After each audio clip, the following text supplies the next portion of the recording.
Welcome to Country Kickback, where you'll hear the latest music from performers you already know and discover new music and artists from around the world. If you have an artist you'd like us to chat with, reach out to the team at countrykickback.com, or you can watch our live videos and more by following us on social media and YouTube. Here is your host, Danni Shaw, with the latest from Country Kickback.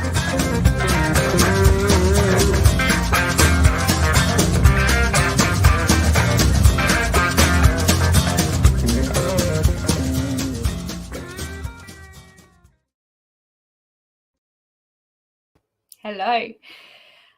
Welcome to another night. I know we're going to have two shows tonight, but we have had to change one to next week. Susan has had to move to next week. She had some things that were not meant to happen today go on. So she said if we could reschedule, she would love that. So we're going to have her back next week, next Thursday at 6:15, same time as it would have been tonight. So keep your eye out. I'll put that up on their socials, and you can save the link as soon as it goes up. We've got Lyn waiting for us nice and patiently, so we're going to bring her into the room. Hello. How are you? I'm great. How are you? I'm good. Last time I spoke to you, you were getting ready for Tamworth and getting ready for your new album to be released. You've been busy. It feels like about 6 months has passed since we spoke. You've done so much. You've done so much.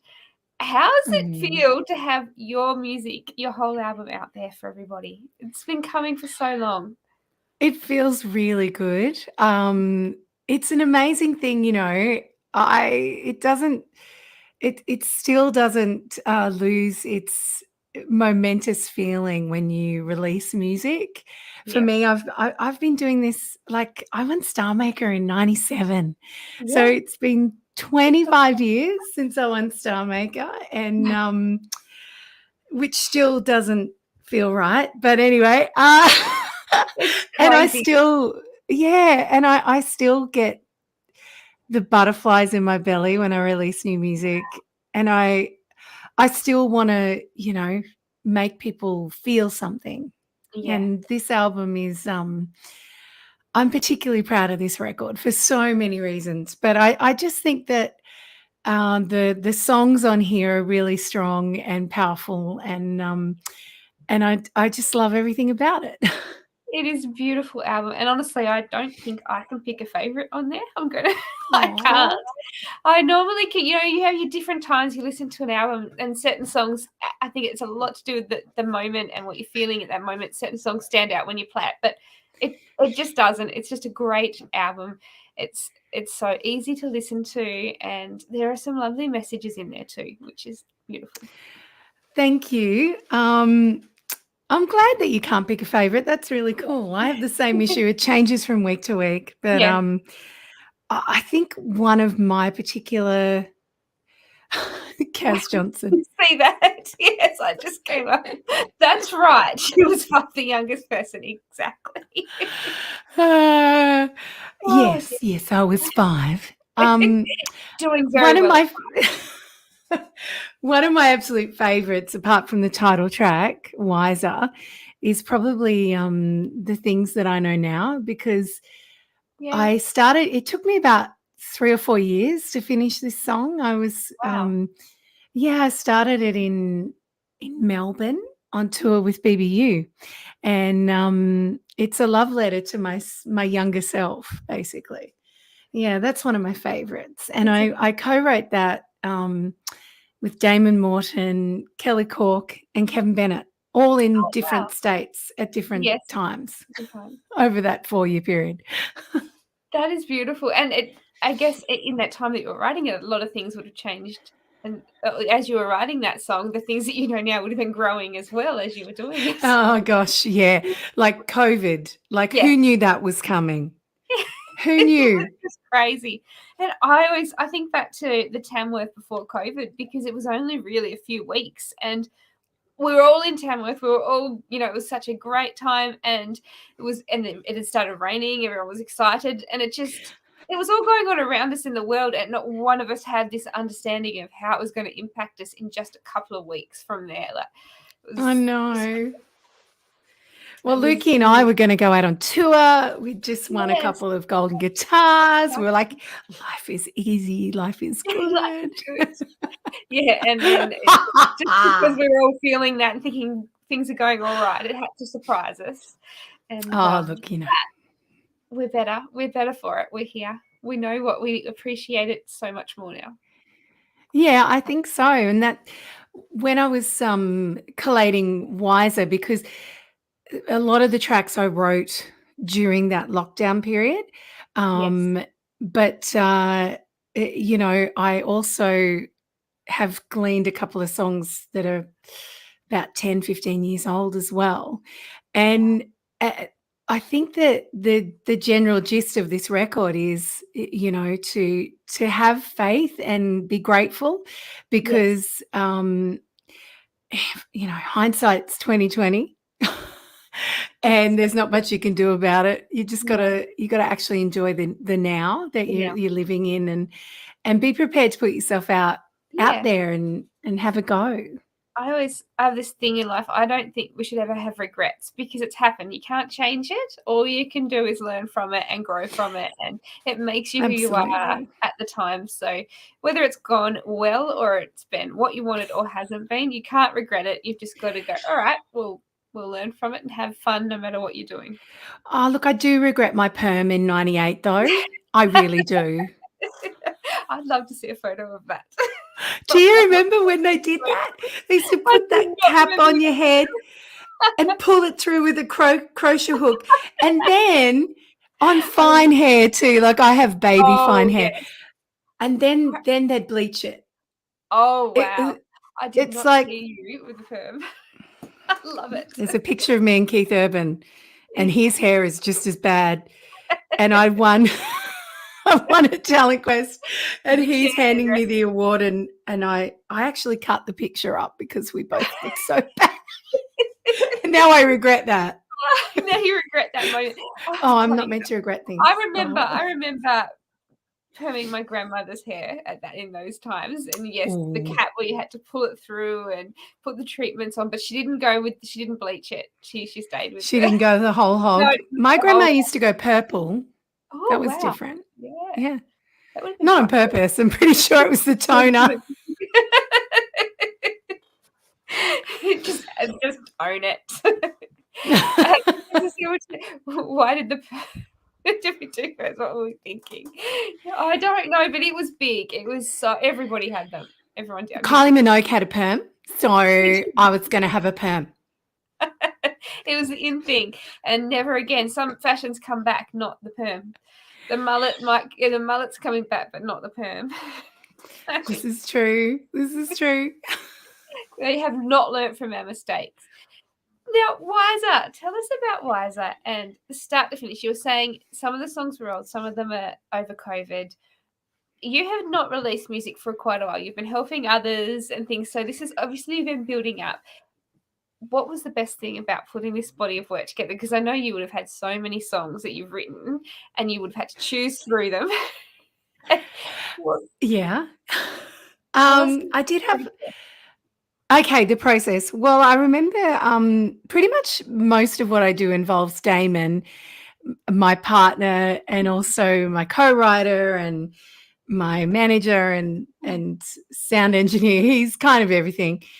But it usually involves me running something past him. And I took a bunch of these songs to him that were quite old, and we sort of started there, you know, and it became evident that I needed to write a bunch of new stuff.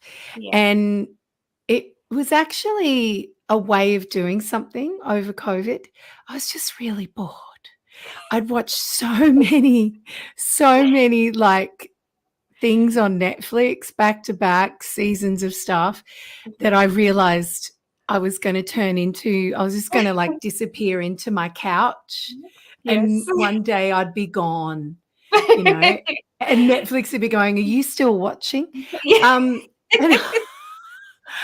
get annoyed with it when it does that. like, what are you judging me? Are you judging me? That's what it feels like. Does it matter?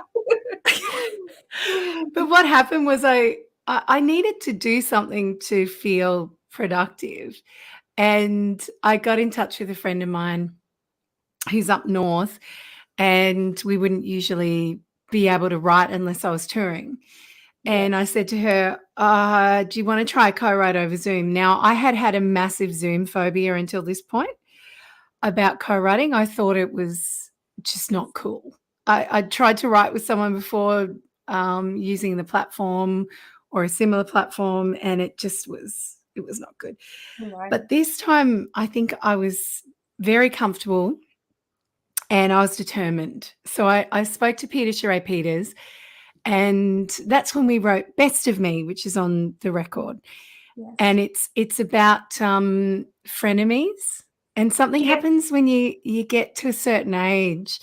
You know, like in your 20s, you're just so bloody consumed with making sure you fit in, and not, for me personally, it was always about, I don't want to hurt their feelings. Yes. And it doesn't matter if they'd trampled on mine. No. I was always like, I don't want to hurt their feelings. Yeah. I don't want to be a bad person. I don't know where that comes from. But I got to 40 and I went, well, stuff that. If I don't like them and they don't like me and they treat me like poo, why should I be friends with them? and so that's when we wrote this song, because it's basically me spitting the dummy a little bit, saying, I don't want to be the better person. I don't want to be the bigger person. I don't want to reach out to you because you know what? You're always taking the best of me. You're always finding new ways to make me feel lesser. And I just think for me, I had to write that with a woman, because I do think when I say it at the shows about, do you have a frenemy, it's always the women going, yeah. And I don't know what that's about, but I don't know if it's because guys could care less. I'm not really sure, but a lot of women. I find a lot of guys just get it out. They just deal with it in the moment and then it's gone. Whereas we quite often just don't do that. We hang on to it. We go home and stew over it. Yeah. Whereas if they get it out in the moment, it's probably not that big a thing. It builds up and builds up. Yeah. Yeah, absolutely. But I think so going away after that co-write, I realized I could do it this way. And I took a few ideas to Kevin Bennett. We ended up actually going and staying in his beautiful place at Kalala Bay. I just love it there on the coast. And took the dogs and took a bunch of ideas to him and finished writing a lot of songs that I had been toying with since like 2017, and some brand newies as well. So it was great. That's so exciting. I love hearing your stories and how they come about. There's always a good reason behind them. Here we John. Heart of the Country, 20 plus years ago, is one of my favorites of all times. So that was a song I released in 2000. So it is 22 years ago, John. I don't, every time I hear songs from 2000, 2001, 2003, I don't think it's 20 years ago. It doesn't feel like 20 years ago, these songs. Everyone says, that's an old song. No, it's not. Well, I think 1980 was 20 years ago. So exactly. See, it's just confusing. Somehow, but I tell you what, a whole bunch of years. Yeah, that's right. I just think it's wishful thinking to some degree. But John, that song, I love that song too. And we'd play it live in Southern Steel. It does seem like only yesterday. And I remember recording that record. It was my first really serious solo album. And we had Michelle Rose come and play on the record, Brendan Radford, and we brought them all up to a studio in Toowoomba. We flew them in, or they drove in, and it was really exciting. And then we got to tour that record, and in a lot of ways, it's been lovely to come full circle, because Duncan Toombs and I, we were in a band together, our first band when we were 14, we were kids. Yeah. And we took that on the road after I won Star Make. We took those guys on the road, him and Mick McCartan. And Joel O'Kill, and his little brother Andy was in the band for some time too. And it's really nice to be back out on tour with Dunk. It's so lovely to be playing music with him. and Liam Kennedy Clark. Yes. And I just want to make a little push for those guys because tomorrow they've both got brand new songs coming out. It'd be really, really cool if you guys pre-ordered. You can go to my Facebook and find the links there, or you can go to Liam Kennedy Clark or Duncan Toombs's Facebooks. Yes. And they're great tunes. We've got both of them coming up in the next week or two. So that'll be so good. Have a listen to the songs tomorrow as soon as they're out. And then when we have the show, I want to hear all about what you think of them. I love hearing your thoughts, everyone's thoughts of different songs. No, they're really great tunes. And our live show is really strong and enjoyable. For me, it's just a joy to be on the road and playing for people. It really is. That is so lovely. There's no work involved in it anymore, is it? It's just we just appreciate being out there.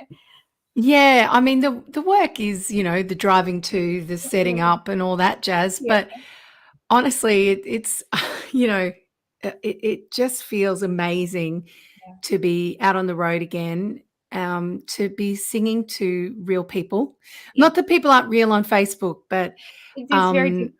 Yeah. It is really different. It's really different. I'm finding the fans, they've stuck with all the artists this whole way through, and catching up with them live now, I think there's a different connection, different level of knowing the fans because they've had that time online to get to know, and just the comments and being able to answer them. I think we've become closer because of it. I know the people that watch the show, I feel like I know them more because I get messages and we talk more. As you're out on the road, you see them once every year or once every 2 years. And I think this has been a really good way to connect in that respect. I reckon you're right. Because I've never done so many lives in my bloody life. Like I never. We have to turn. I had never done, like I'd done a few lives and had been quite, I guess precious about it. Like everything had to be right, and I had to have the mic set up and I had to do all the things and the bells and whistles. And now it's kind of like the other morning I was in Tumut walking around freezing my butt off. But I had got up, reasonably early for a tour morning, and it was just beautiful. The autumn leaves on the trees, what was left of them, and I had no makeup on and I'm just like, g'day everyone, how you doing this morning? Because I feel less inhibited, I guess.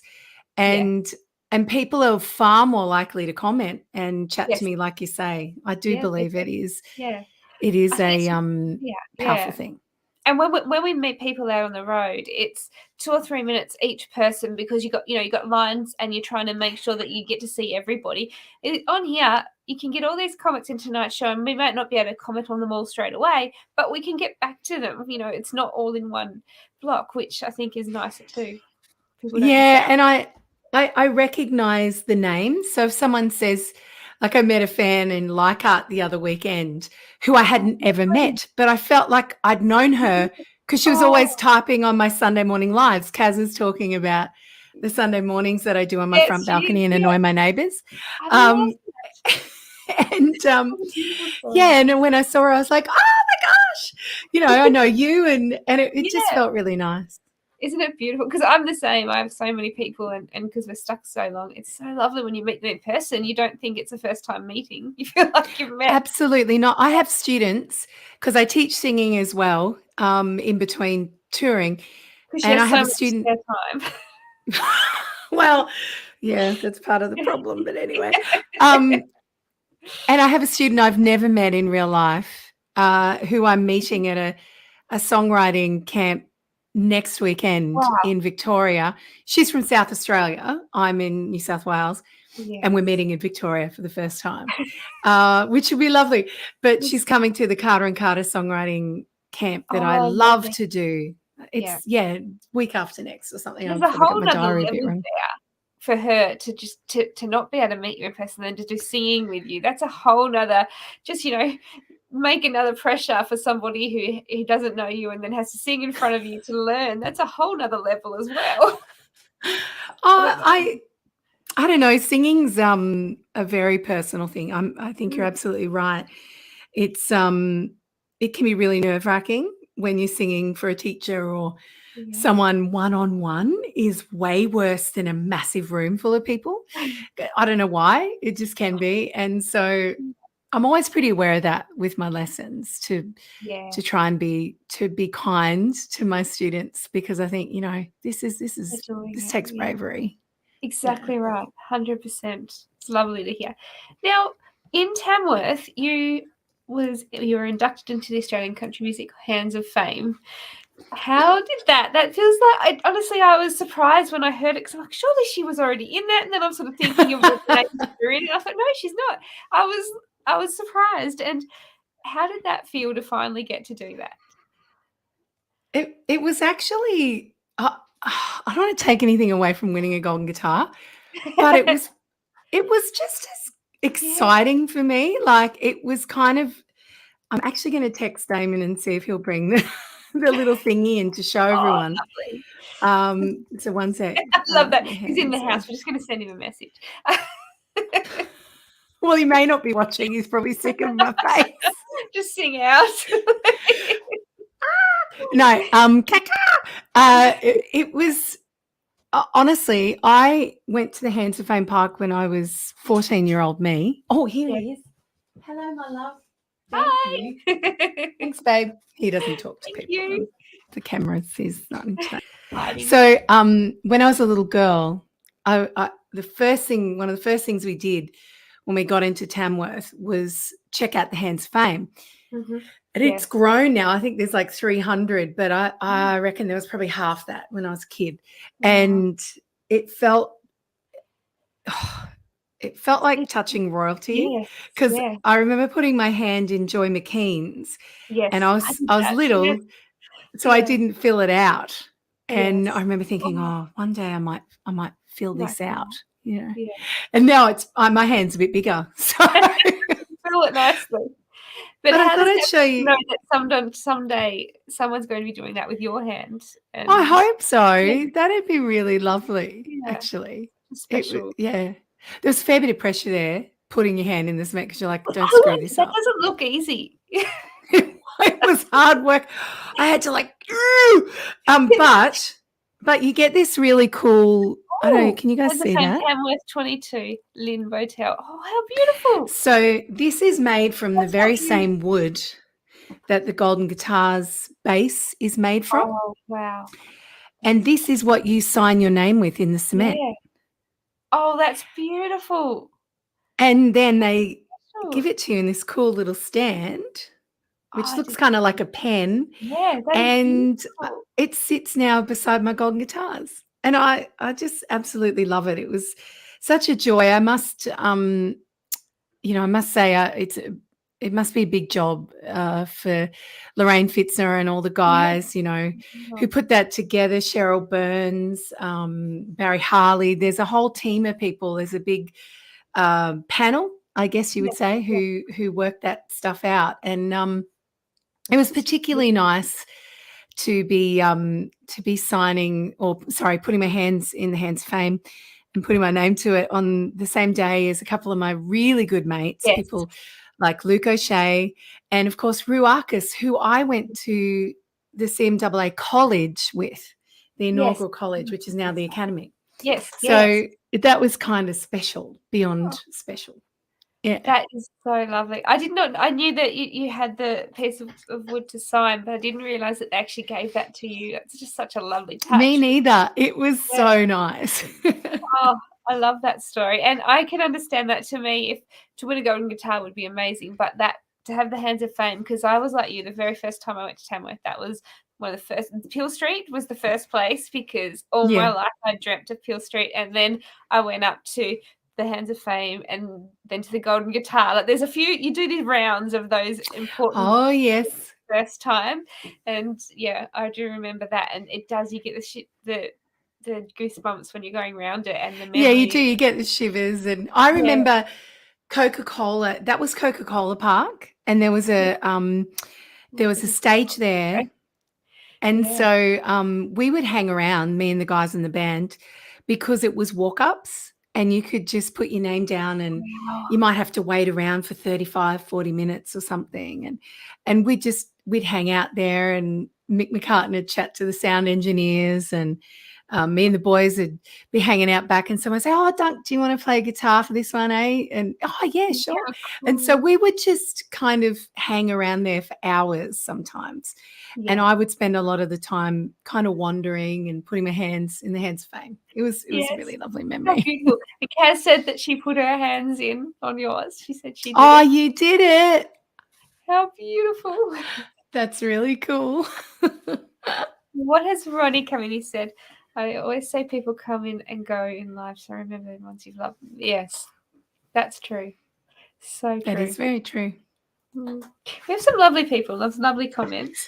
So, Yeah. so now you've ticked a few things off of your bucket list. Where are you aiming to next? Because you've met so many high places. You've got to set some more goals. I guess for me, the goal is really honestly to just build up my touring, do some festivals in the coming years, because everything's backwards. We're all 2 years behind. Yeah, we are. This is what it was like before we had streaming. That's right. Very good music coming here.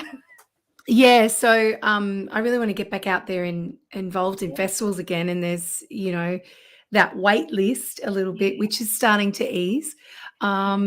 And I honestly just want to keep creating music. I'd like to be like Joy McKean one day and pop into the Academy when I'm 90 and chat to them about back in the old days when we did things on Zoom. Yep, we did it on Zoom. Everyone's going, "What's that?" They're probably watching from their little palm things that they just talk. There'll probably be holograms. I don't know. We'll see. My goodness, it's scary. Oh dear, it'll be lovely. And I will definitely be watching to see that. That'll be wonderful. I won't be far behind you at 90 either. And Kaz said that she's been to 45 out of the 50 Tamworths. That's impressive. Yeah. I wish I could say something like that. But now, I saw Becky Cole win Starmaker in 90. Was that 92? 93? I want to say 92. I think it was 92. That was my first one. So how many is that now? Is that 30? Oh gosh, that's 30. I probably missed one or two because I had a crappy marriage at one point there, so I didn't go anywhere for a while. But in between, I definitely learnt mine. I didn't go to concerts at that time. Yeah, if someone won't come to gigs with you, that's probably a sign. Yeah, they're not worth it. If they can't handle you going to the gigs, don't go there. That's right. If they don't like people hugging you, not going to happen. But anyway, sorry, I just turned that into a therapy session. Oh dear. Becky Cole, 54 gigs. Have you seen 54 shows of Becky's? Wow. I reckon I've played more than that with Becky, so I beat you, Nana. It was lovely to see Becky at the awards too this year doing the she was great. It was lovely to see because when I last saw her do it, I remember thinking she was hilarious when I last saw her host the Gold Guitars, and that'd be a fairly long time now. I can't even remember how long ago that would have been. I don't know how long ago, but I'm sure didn't she host with Ray Hadley last? I can't remember, but her and Adam hosting they're my favorite hosts. They make the night fly by because it's amazing. It's a great night, but it's a long night. It is. Yeah, very long night, especially when it's Tamworth. And so I think they're my favorites. They're just very naughty, and I really like that. They are. They fuel each other too. They just keep going. It's lovely to see. But yeah, I think you're right. I think it might have been Ray Hadley. I'm trying to think when I last saw her. Yeah, I think it was. So that would have been, I don't know. I don't know. Early thousands, maybe. Yes. Early mid thousands. I don't know. Yeah, something like that. I can't remember. It was a while ago. So you've got a new single coming out.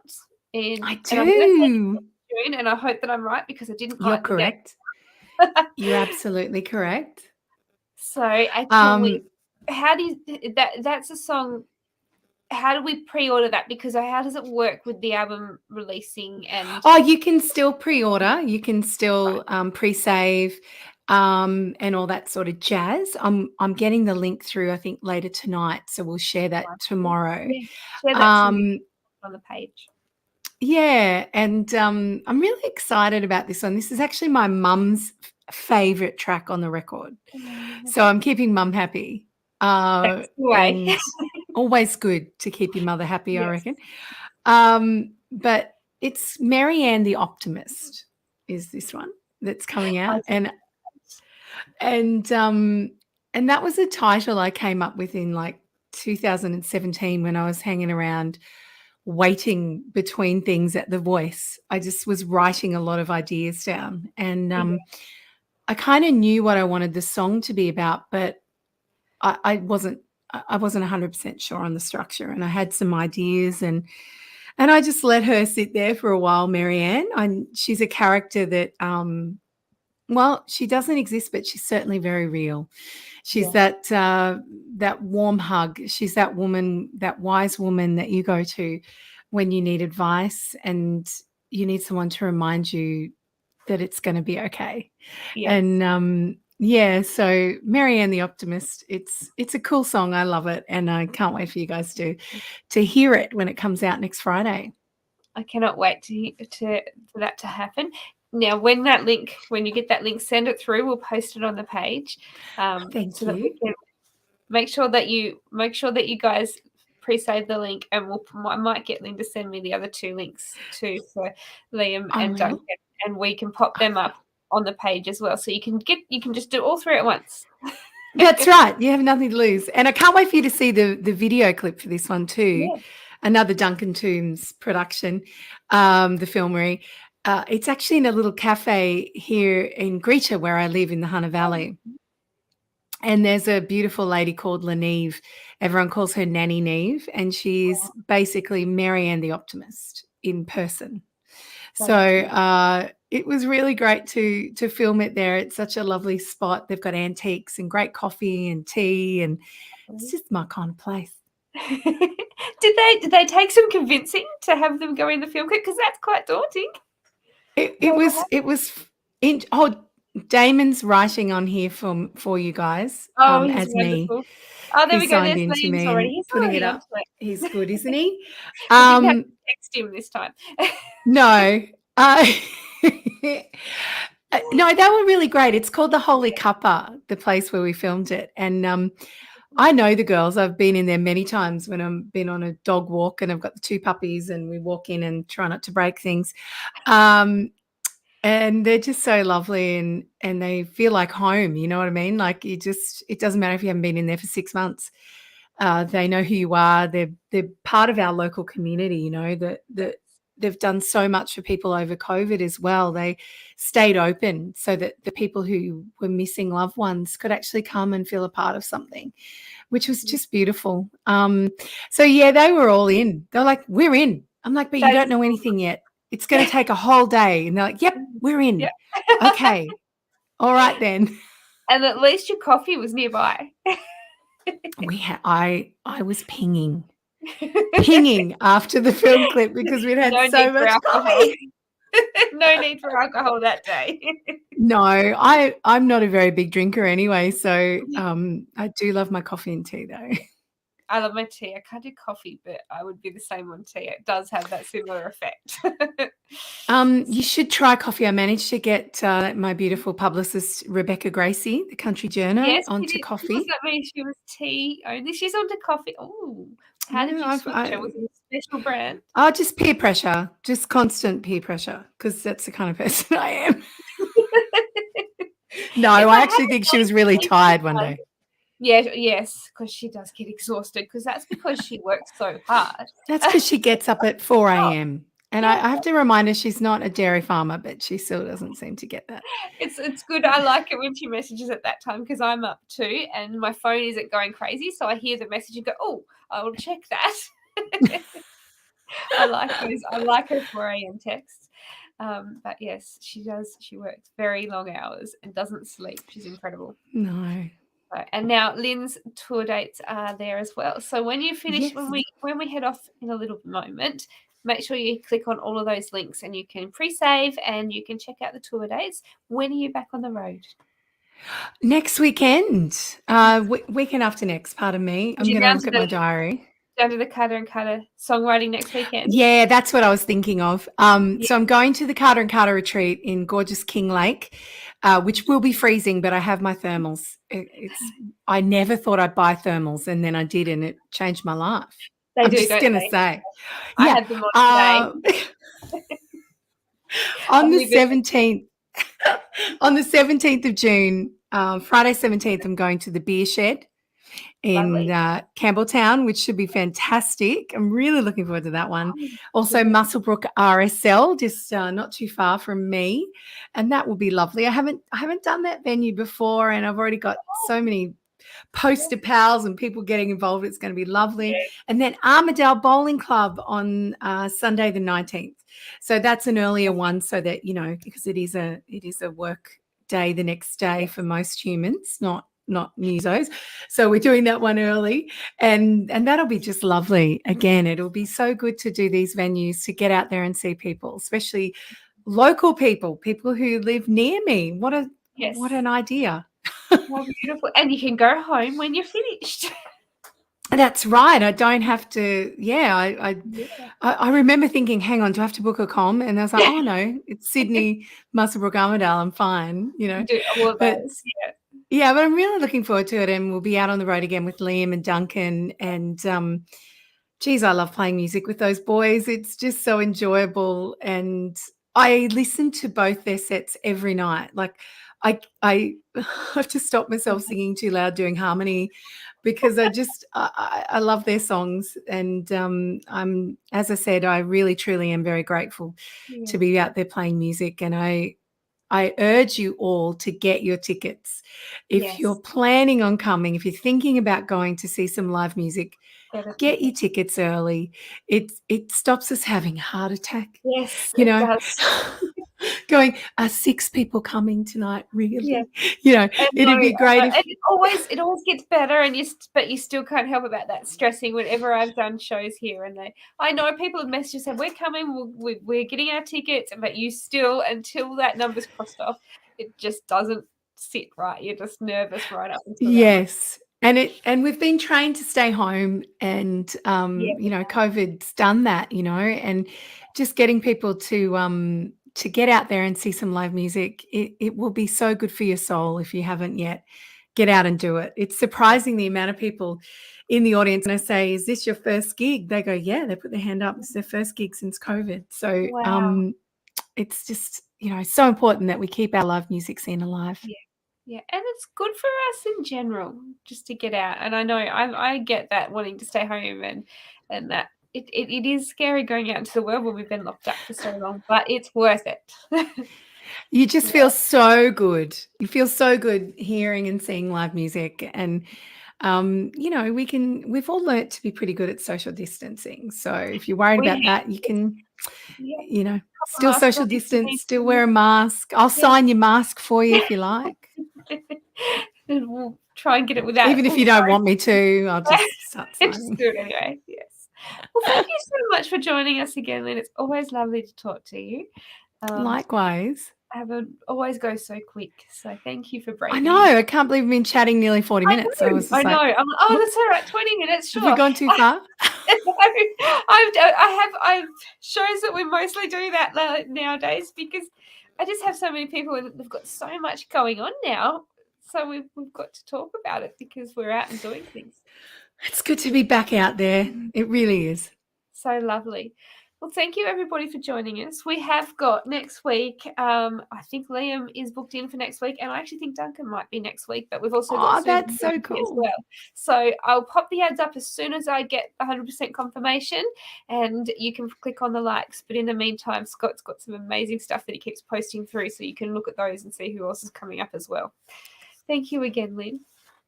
Thanks for having me, Danni. It's been beautiful. Anytime. We'll see you guys later. See you, everyone. Thanks for tuning in.